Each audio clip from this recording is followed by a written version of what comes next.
Tonight is going to be a lot like the last one, where I'm going to basically give you most of the time to go out and watch the videos that are left for lesson 5. I hope you have gotten through the supplemental relationship, the junction relationship, and have looked at the supplemental subform and the junction subform at the very least. If you've gotten through all of them, terrific. You know, if you've looked at the reference relationship video, if you looked at the self relations too, which I think are kind of cool, you know, and of course the introduction and the wrap up. Okay, I mean, if you've watched all of lesson 5, you're doing great. And I appreciate that.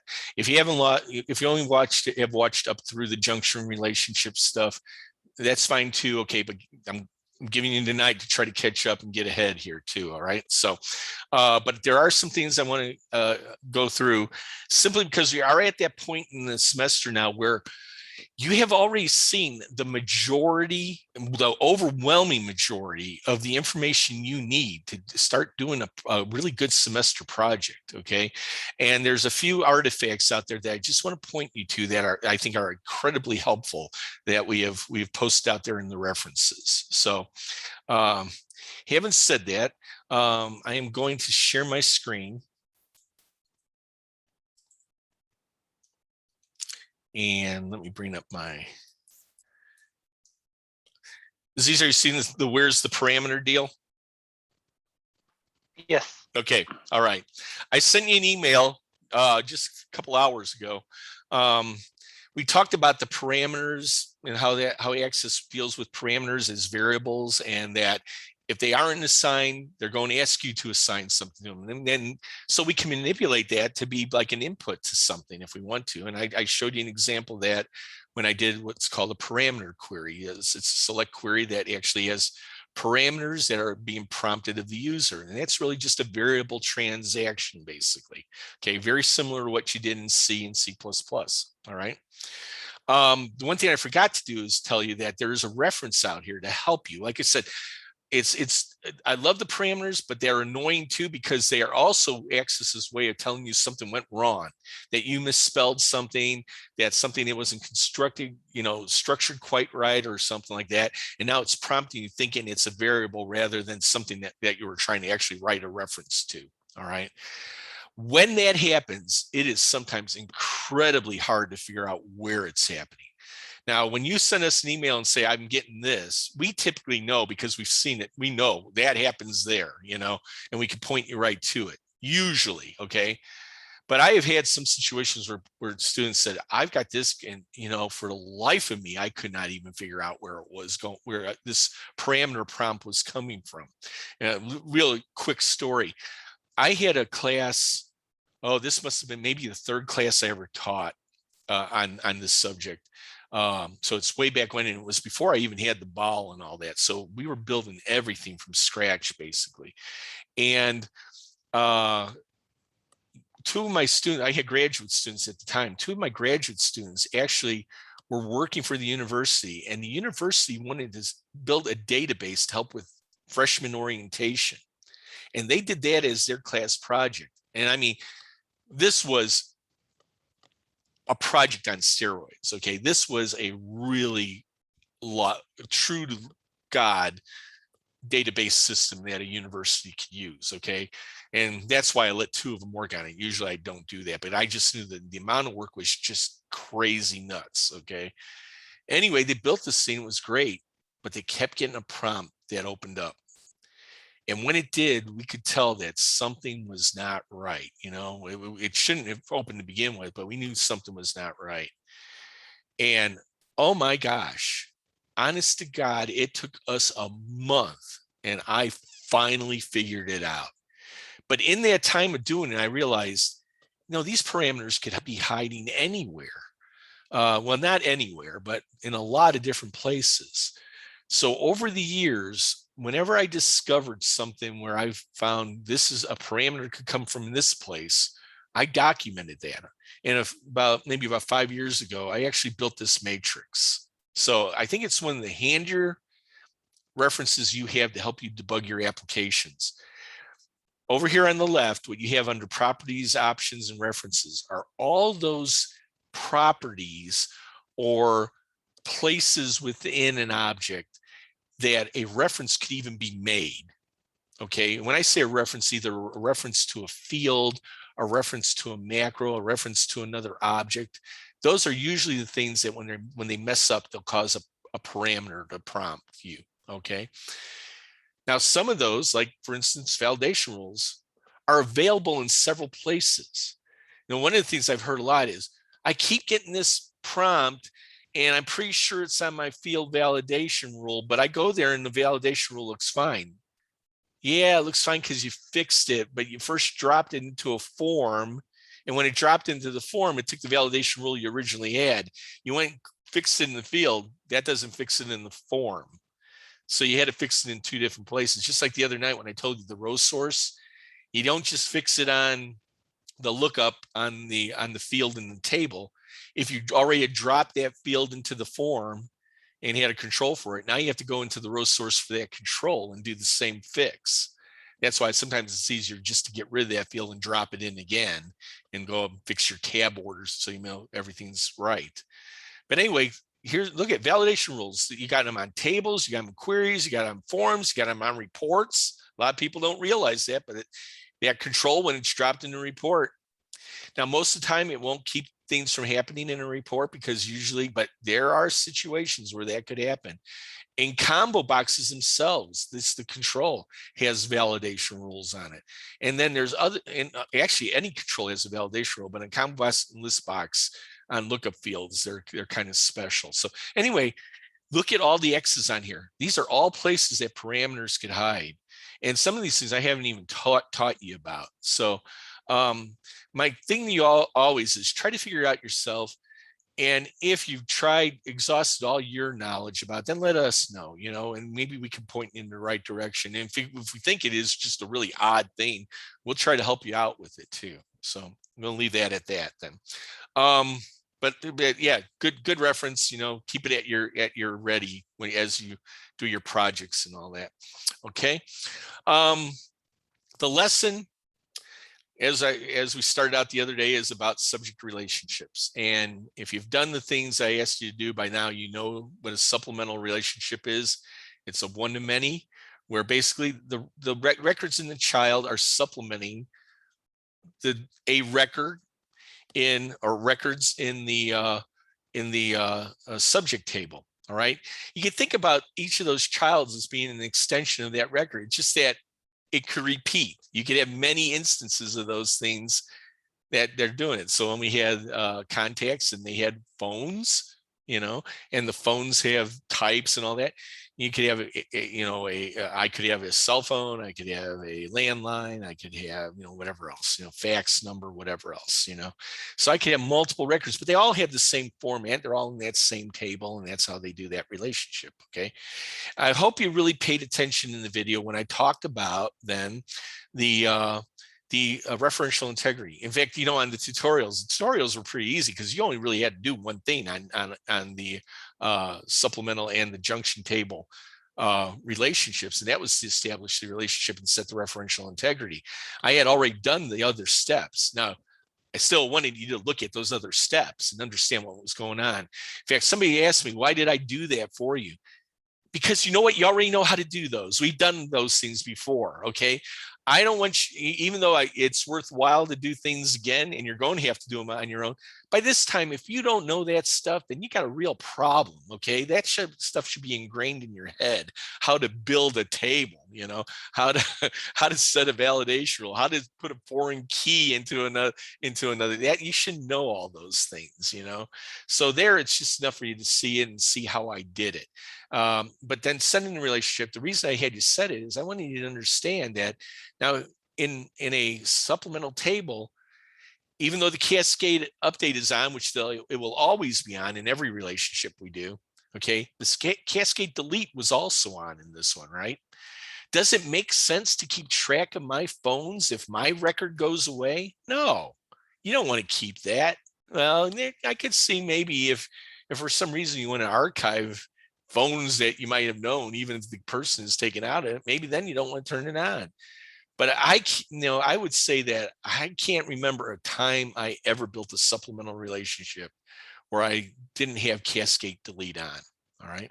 So now let's talk about the junction table. All right. The junction relationship, the many to many, the situation where we have a junction table that takes data from two different subjects and basically brings it together and then associates other data to both of them at the same time. That's what the junction table is doing for us. And again, I had you set the relationships on that. And even there, typically you would have cascade delete on for either of the one-to-manys that come into the junction relationship. Now, you have to be smart about that though, okay? We're going to do one. We're doing one here in lesson 5 where we've got contacts and we've got events, and a contact could have many events associated with that person, or an event could have many contacts associated with it. And that's cool, you know. If I built a junction relationship now that has records that has to do with Elizabeth Anderson, and she did this event and this event and this event, and then some other person, they did this event, and maybe those are some of the same events that Elizabeth Anderson did. Okay. Say Elizabeth Anderson's record goes away. Do I want to keep all those junction records associated with Elizabeth Anderson then? Do I care about what events she did if she goes away? You know, maybe. What about the other end? What if an event goes away? Do I care who participated? In that case, I would say probably not. So there's one where I probably would have turned on cascade delete from the event perspective, because it tends to be in this database, which is a database about events, it tends to be the major subject in the relationship. So from that one, I probably would want the records in the junction table to go away. From the context table, maybe not. Because think about that. If I did that, and I say I get rid of Elizabeth Anderson, and then, but I still got my event over there. I want to know who worked that event. If I took Elizabeth Anderson out of there and her junction records out of there, I don't have a really good, complete record of what happened at that event. So you got to use your better judgment when you cascade delete on a many-to-many in a junction table. All right. Most of the time, a lot of times I will have them both on. It just doesn't make sense to have the junction record at all if things go away. But there could be situations where for history's sake, I want to make sure I keep those child records no matter what. And the cool thing is you could set it up that way so that you could get rid of Elizabeth Anderson, but she'll still be there in the tables. Now, you may get a record, something saying there are associated things in the other table. You really want to delete her. And if cascade delete is not on, you can still delete her. All right. But it'll at least give you the warning that you got to do that. Okay. Junctions are really, to me, the most fascinating relationship that we have. And again, there really isn't a relationship. It's a coming together of two relationships. And in that, there's some things that I wanted to point out for you. Okay. First off, let's go to one. I'm going to go over to, well, let me go over and open a database here so you can see this. Now, you know, I want to use a solution. Let me use the solution for T5. The solution for our tutorial. Okay, that's good because I want to show something else on it anyway. I can remember I got that other one open too. Okay, so this is where we had company and contacts and events and all that. And, this is the tutorial that you built. I want to go to the relationship just so you remember what's going on here. By the way, there's a lot more in here than what you'll remember. And I'll talk about that in a second. But you've got contacts and you have events, and you see right here, I have this junction table called TJN event caret contact. There's my junction table. Let's look at that junction table. So I want to go into TJN event caret contact, open up in design view. And you'll see, as usual, I got my primary key, but let's look at the go in indexes and look at my alternate key. In my alternate key now, and remember, I give you a template for this. There are two fields. Remember, I told you at the beginning of the semester, we get multi-field alternate keys. Most of your subject relationships are multi-field alternate keys. The good news, again, if you use my templates, it's no big deal. You're going to get them automatically. All you got to do is fill out the templates. Now, could they be more? Yeah, you could actually have three. I've seen, especially on junction relationships, you may get three. I'll talk about one in a little while here, okay? But main reason I'm pointing this out is just to remind you, when you have, and by the way, notice these are both foreign key fields. They're the receivers in my many-to-many relationship, right? These are the ones when they both take on a value, they basically establish a relationship. So I've got the lawn event record identifier, basically the primary key of the event record that's associated with this particular record, and I've got the contact record identifier, the primary key that from the contact table. And I'm taking those two values and bringing them together, and they have to be a unique combination, right? That's the definition of alternate key, that the combination of the values in the fields are unique. They're also required, right? So let's look at this. I've got this in here. Again, I'll go back to index. You'll see that they're together, and together they are unique. But then individually, when I look at their index value, I'm sorry, at their validation rule, they're both is not null. They're both is not null, but neither of them are indexed, right? That's the key. Don't index them. The index is on the key, not on those fields. And I know some of you already know this, and I'm just repeating myself, okay? But it's worthwhile to say this again, because one of the things that Aziz pointed out to me on Project One, he's noticed that some people have had trouble with the keys still. So be very careful about the keys. And I'll talk a little bit more about keys later on. But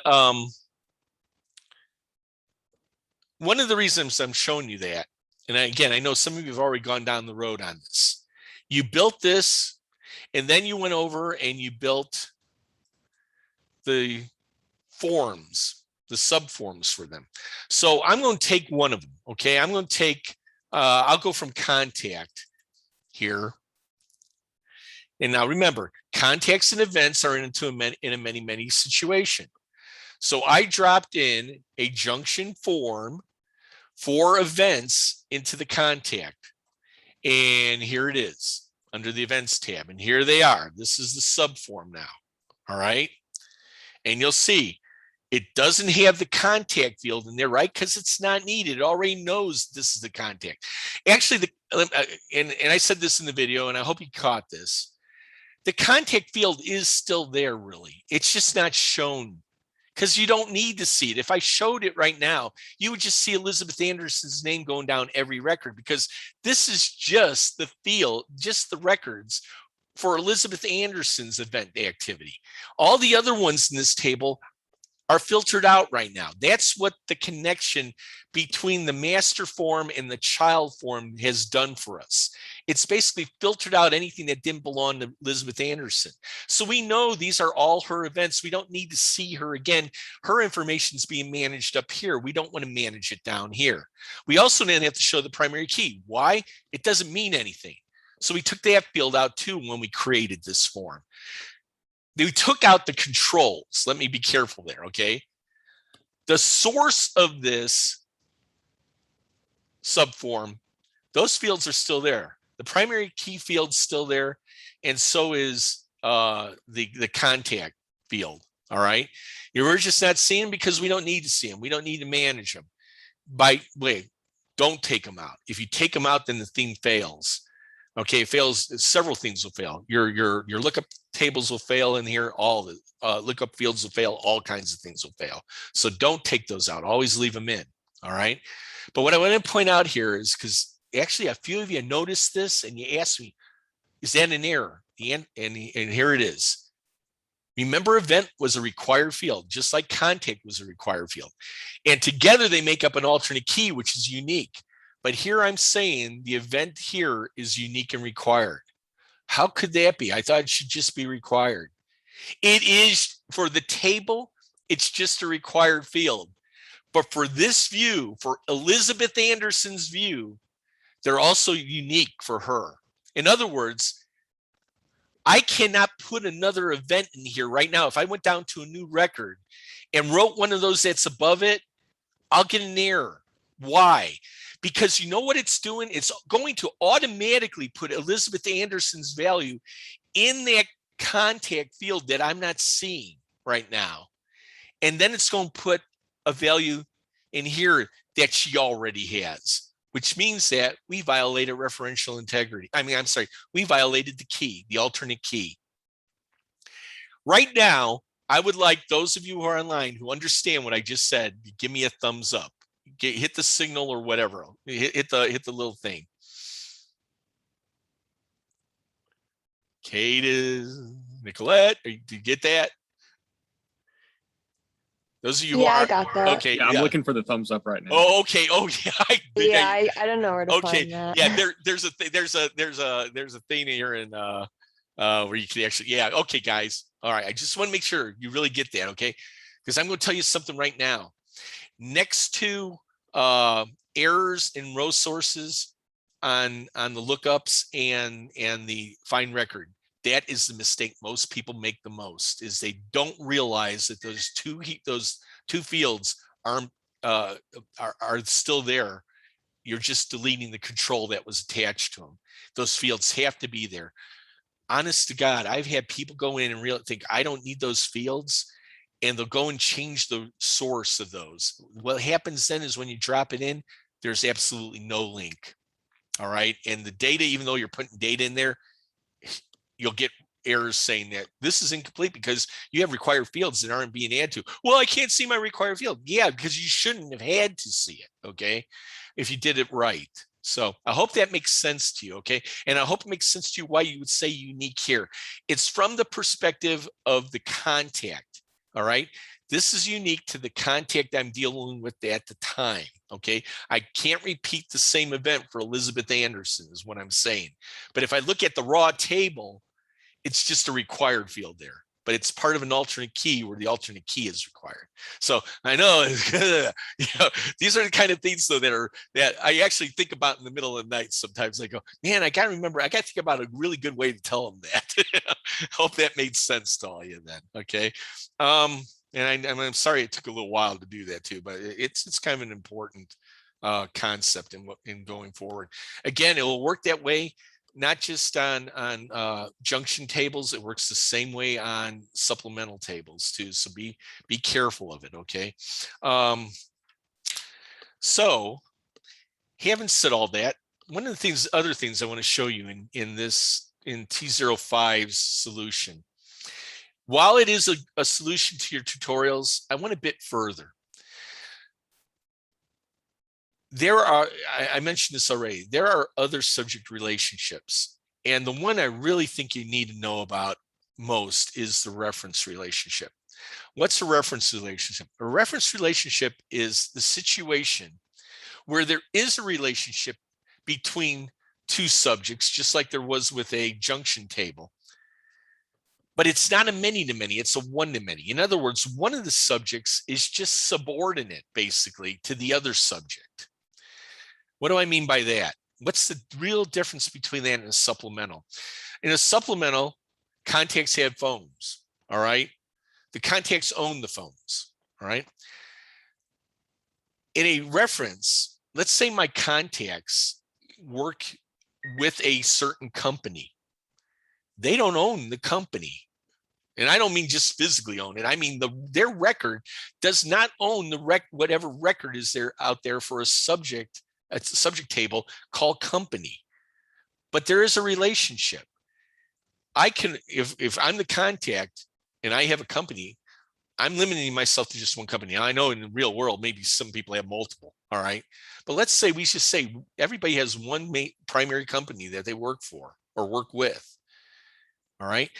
Then there's a one-to-many relationship between the company and me. All right. In other words, for any company, they can have many people that are associated with it, but the contacts can only be associated with one company. And yet they're both full subjects of the database. All right. Now, the neat thing about this is you know almost everything already on how to build this, except for one thing, which I'll share with you in a second. All right. First, I want to go to a relationship model and show you this thing. I built a subject called company. You'll see it's TBL company right here. All right. And what I'm doing is I'm sending its value over here to, I know I got to scroll a bit for you guys to see all this, but I'm sending it over here to this contact table, and you'll see on there, there's a foreign key called LNG company record identifier. Where did that come from? Because that's the key in making all this work, okay? Where that came from, if you, I usually give you this, by the way, and when you do your project, you'll get the object to do this. I need to go out and open my bowels so I could show you it. Oh, actually, I think I put it into, I put it into the extra credit assignment. Let me do it for that, in case any of you want to try this. Okay.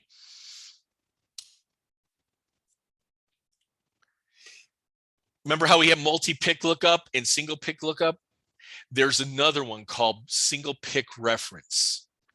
You do the same thing you did on these ones. You open that up in design mode. You copy that. You paste it into the receiver. Okay. And then you go in. Now, what's different is how you set up the row source for it. And if I come in here, you look at this, you got this row source query. This one, you could do the substitution here if you want to, if you know everything really well. The other way to do it on this one, I actually would recommend you just go in here and do it. It's a lot easier. Now, what you have to do, and by the way, I have a video for this, okay? You drop in the table that you're sending from, okay? So I would drop in the company table here, and I would change the table on this one from TBL subject to TBL company. Once it's in here, it knows about it. And change this subject to TBL company, and then select the alternate key field from that table. Now, if it's a multi-field alternate key, it's harder, okay? And if any of you ever tried to do that, let me know. I'll help you through it, okay? It's harder, but it's not impossible, and I've done it a million times, okay?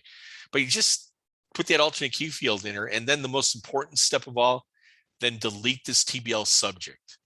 All right, so because if it's in there, the query will think it's a what's called a union query, and nothing will work. So you want to have the table, you want to show the table from the sender, substitute it in here, substitute its alternate single field alternate key, and then delete this and then save it, and it should work for you. Okay, again, I step you through it in that video I've made about reference relationships. You'll see how to do this. Reason I'm spending some time on this, it happens a lot in industry. Okay, it's one of those things that doesn't happen as much on student projects, but when you get out there in the world and you're starting to inherit data from a lot of different places, you're going to get a lot of things that are subjects. Okay, so when you do that, and then you go and create, you go to your relationship diagram and you draw the thing and all that. In fact, I'll go back there and show that. Okay, I go back there and I draw the relationship. Where was it again? Am I in the wrong place? Yeah, I am. Actually, I got no. This is a different one. I'm sorry. Let's see. Oh yeah, it was from here. I'm sorry. I got to close you guys down for a minute because I can't see my whole screen with you open again. All right. I've got the company and I've got the contact table. All right. When I make this relationship, then the thing to be very careful about is when I set that relationship up again, cascade update always on, never turn on cascade delete. This is one of those things. Never turn on cascade delete. So think what will happen there. If I had cascade delete on, if I was to delete the record for the company, it would try to delete any contact I have here in a major subject table that was associated with that. We don't want that, do we? These records need to be preserved just as much as these records need to be preserved. So again, you might have a situation where you want to delete the company, but you obviously don't want to delete the contacts. That's perfectly allowed. That's why we don't check up cascade update delete. We could still delete the company record, but we wouldn't be able, it wouldn't impact what we do on the contact. Conversely, because this is the receiver, I could delete a contact and it's not going to do anything to the company table anyway. So, I realize there's a lot of balancing that we are doing now, but this to me is, again, one of the reasons why this is the heart of this class. Some of these things that we're doing right now actually pop up in a lot of other things that you will do in your life. Randy Allenbach and I were talking about this, that really underneath the hood of Simio, this is what's going on. This is how it relates resources, entities to resources, to queues, to whatever else you're dealing with, your whole factory layout, machinery, all that. There are basically subjects behind there, and you've got relationships between them. And that is what makes Simio so quick, is because it can actually traverse these different relationships really easy. And that's just one example. I was talking to somebody else today who was doing some stuff with graph databases, and he was telling me about similar things that happen in graph databases that I thought were pretty interesting. So anyway, just something to point out there. Okay, so I am giving you another extra credit to do if you opt to do it, and I hope you do. I'm going to just get out of this one. I'm going to close all these down so I can see better. It gets really weird when I'm not seeing any of you. It feels like I'm just sitting here talking to myself. I gotta actually open you up a little bit here and see some of you. There you go. Hi, Aziz. Anyway, for some reason, Aziz is the only one with a camera tonight, it seems. Unless the other guys have it, and I've just haven't scrolled down far enough. Anyway, I'm going to give you another extra credit to do. It's X05. It's out there on Blackboard, and I want to bring up the instructions for it. So this is the same database you were using for the tutorial, but you're going to add some things to it. I want you to build a supplemental relationship. Just remember how we had the phone. I want you to do another one, but this time call it links. Okay, so you're going to have to create a TLK, a lookup table for contact link type. You're going to create a supplemental table for contact link. And then in there's going to be a category relationship in the supplemental table for contact link type. It's kind of like what we did with the phone. All right. In fact, exactly what we did for the phone. So use that as inspiration. That will be worth 5 points. And then I want you to do a junction relationship.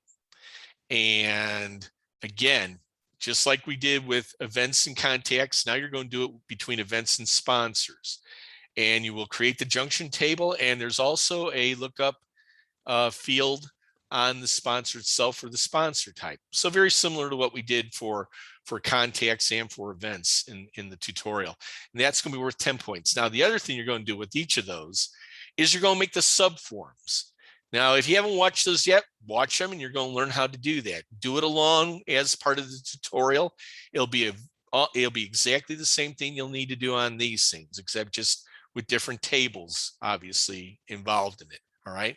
So you'll create a single subform that will go into the contact form for the links. For the contacts links. And I think I even on the tab control already have a tab there for links for you to use in the work file. And then on you'll do the same thing for the junction table, but keep in mind for junction tables, you're going to need to have 2 of them, right? You'll have to have one that's from the perspective of either table.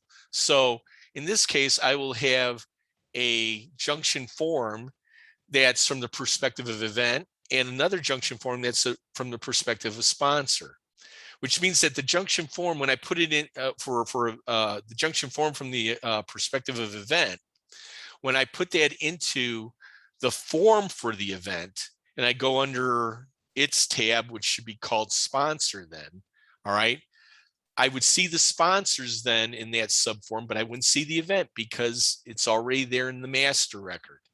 Conversely, when I build the form for that will go into the sponsor form, the subform that will go in the sponsor form for the junction relationship, that you'll see that from the perspective of the sponsor, you will see the event in there, but you won't see the sponsor. You won't need to see the sponsor because it's already being managed in that. Clear? Good. Do you know where the thumbs up is?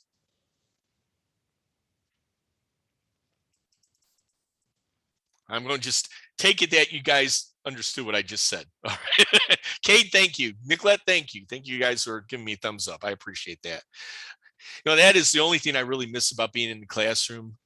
I like to read people's eyes to make sure that they're really understanding what I'm saying. And I always, if I don't think they are, I can always say, did you get that? And they raise their hands. Aziz will tell you, people got used to raising their hand in my class, just to make sure that they were really getting it. So I'm going to assume that since nobody's complaining here that you guys got that. All right. So that will be due, I think it's the 16th. Again, it'll be a Saturday at 4:00. You can turn it in. I know you got the one that is due this Saturday from X04 at 4:00, but this one we do the next Saturday, then at 4:00. So you got a little time to work on it. It's not that hard, guys. Okay. But you may have some flubs. You may get some flubs doing it. And when that happens, especially with the form, if you drop it in and things don't connect quite right, or you've done some work, the best thing to do would be just delete it from the master form. And if you have to, just delete the form object itself and start over. It's usually not that long. And after you've done it a few times, it gets to be really easy. You really understand how to do it quickly. But again, this is one of those things that we see a lot of mistakes on it, and it just breaks my heart because truthfully, Access has done a great job on this. In the early days of Access, this was the hardest thing to do. We had, there was no smarts in it whatsoever. You had to do all the connections yourself, and even with my background on it, I would still every now and then just completely screw up the links and things like that, so but the fact that now all you have to do is drop the form in and it automatically links for you, oh my gosh, that's terrific. We used to have to actually put a subform control in there, associate a table to it, drop in the fields, make the master child link. I mean, that was like a nine-step process to do what you do with just dropping these things in from the object, from the navigation pane. So wonderful. Hopefully it even gets more smart. Maybe someday I won't even have to teach this class anymore because it's so simple to do, because Access has built all the methods that you can just specify your database and it actually generates the whole thing. I don't think we're very far from it, tell you the truth. Anyway, I'm sorry, I didn't mean to digress there. I did want to show you though, in the solution, let's see. Oh, I wanted to, by the way, I know sometimes you need to see the data model. You need to go back to the data window a lot to see how things are laid out. So I took a JPEG of it, of the how yours ought to look at the end. Okay, after you got everything connected and everything. Now I know you don't see the referential integrity, what's set on each one of these things, but I think you can figure that out now. I've pretty much given you all the stuff. So when you get all your tables together and it looks like this, then I would recommend you go out and do the subforms and all that. So, but do them both, guys. A lot of you guys have been doing the extra credits. You're getting ahead. That's terrific. It may make your life a little bit easier when it comes time to do the project. You may not have as much pressure on you. So keep it up. Keep doing these extra credits and do a good job on them. This is one of the ways to hone your talents. On X05, okay, so I have to go back to my databases again. On X05, I did it on T05. I'm sorry, I did it on T05. I did something that just to demonstrate something to you that was not in the tutorial itself. Where did I do that? It's in the solution. That's right. It's in the solution for T05.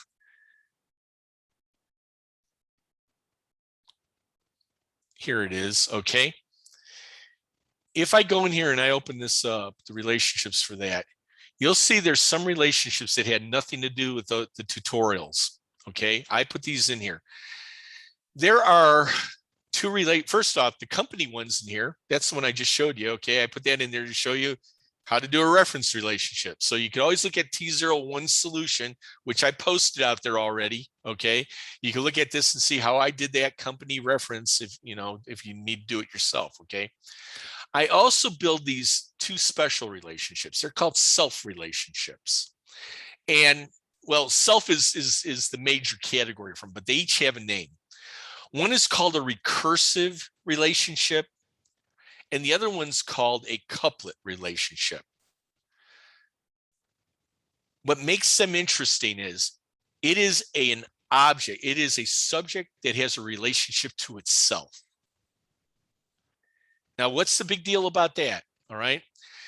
Let's take, for example, employees. Say I have, in fact, I'll do one. I have an example for you. It's in the references, actually. Okay. It's the only database file that's in my reference list. Okay. You'll see it's RH self relationships. Okay. So you got it here.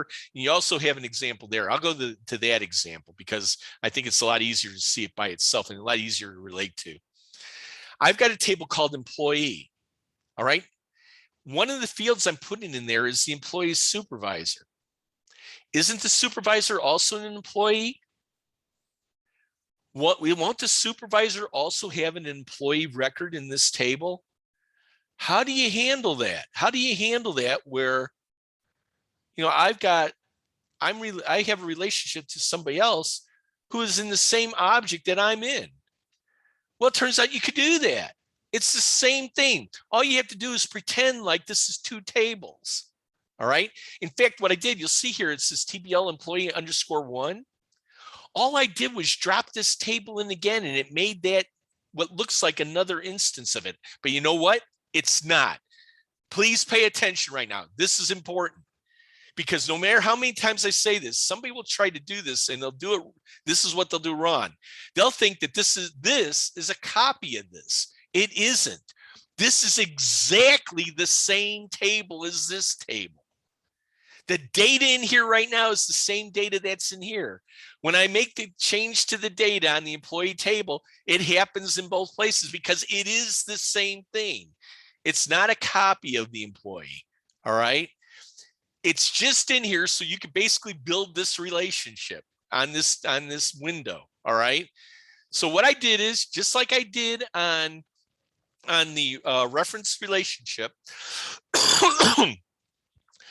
because these are both subjects, okay, I went out there and I copied that foreign key field out of the thing that said single field reference, wherever it's called, put that in here and built it as if it was a reference relationship. And I connected this table basically to I connected its primary key to another field in here that represents the supervisor, and it's the foreign key field.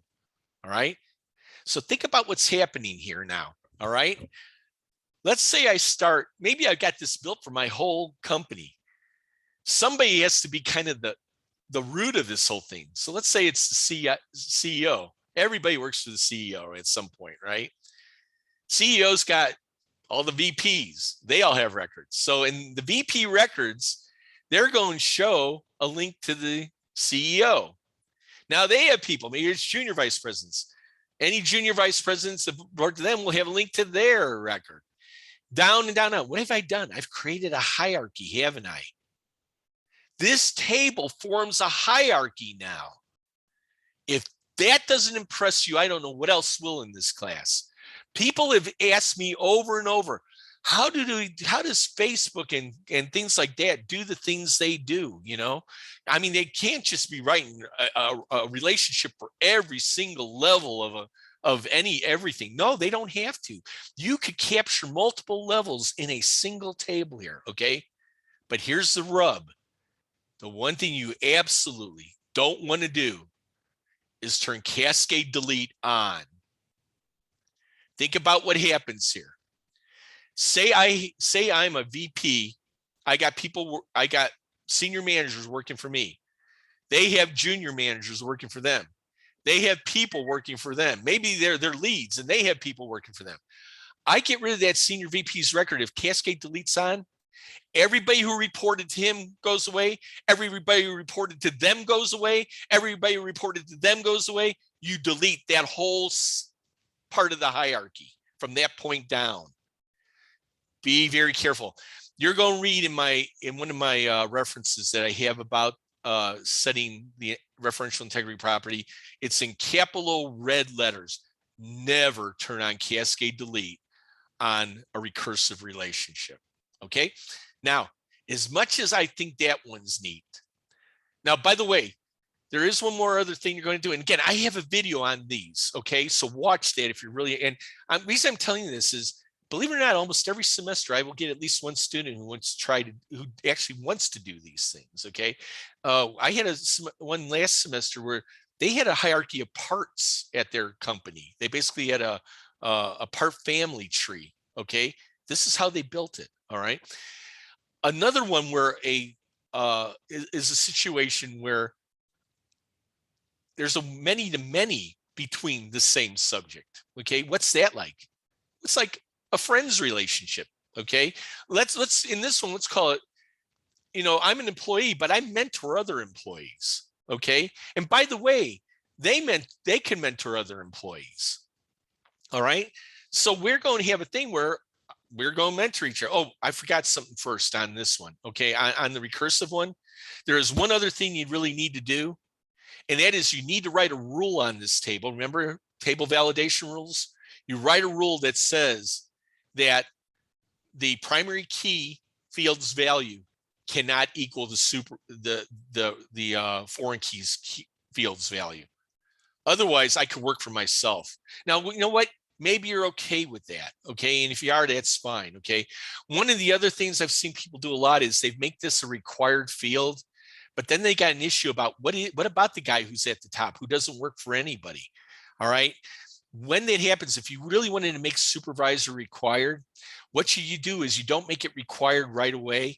You create the CEO's record, and then you go into the table and make it a required field. That way, their record will have null in that field, and you're fine. Okay. The other thing I've seen people do is put a dummy record like TA in there. I wouldn't do that. I would just keep it null. All right. Because later on, when you need to bring this back as a report, you need to write a recursive function in order to do that in Access Basic, and I've actually done that a couple times.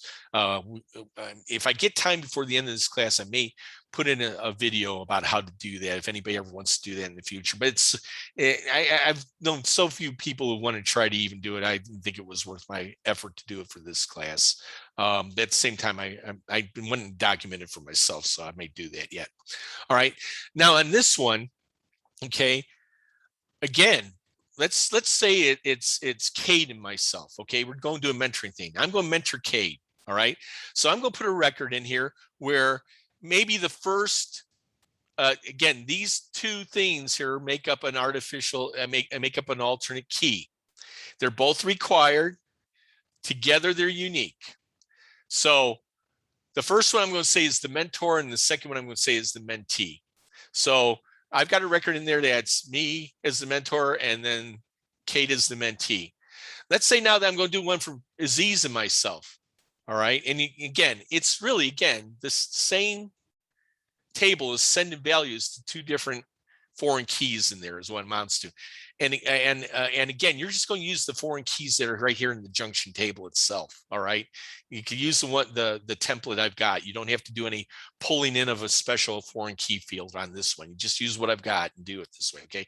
But let's say Aziz and I are in a relationship. Okay. I'm mentoring him for this class. Terrific. Okay. But guess what? I could also put a record in there. Let's say we're in a mentoring relationship where Aziz is the mentor. We could do that right now. He could take a value in here and I could take a value in there. Why? We're not violating the keys because that first record and that second record really aren't the same thing. We switched those values around. All right. Now, if we had another record in there that said Aziz and John, then we got a problem. Okay. So again, one of the other things I might do on this one is write a rule that says the mentor and the mentee can't be the same thing. They can't take on the same value. Would I ever mentor myself? Well, I doubt it. Maybe I could, but would I want that? No. Okay. So, all right. So but those are what we call recursive and couplet relationships on a single subject. I'm absolutely fascinated with this, that fact that we could do things like this in a $15 package like Access, because I've seen big ones where you can't do stuff like this very easily. Okay. But we can do that very easily. There was something else I wanted to mention about junction tables before I move off of this. Okay. Let me finish up on the extra credit. On the extra credit, again, I have given you examples in T05. If any of you want to try to do that in the extra credit, replicate what I did, feel free to. Okay. Now I'm going to tell you right now, you can actually only just copy what I have over and build them. Okay. All right. That's why if you do it, we'll give you up to 5 points, let's say. Okay. If you do the recursive relationship and the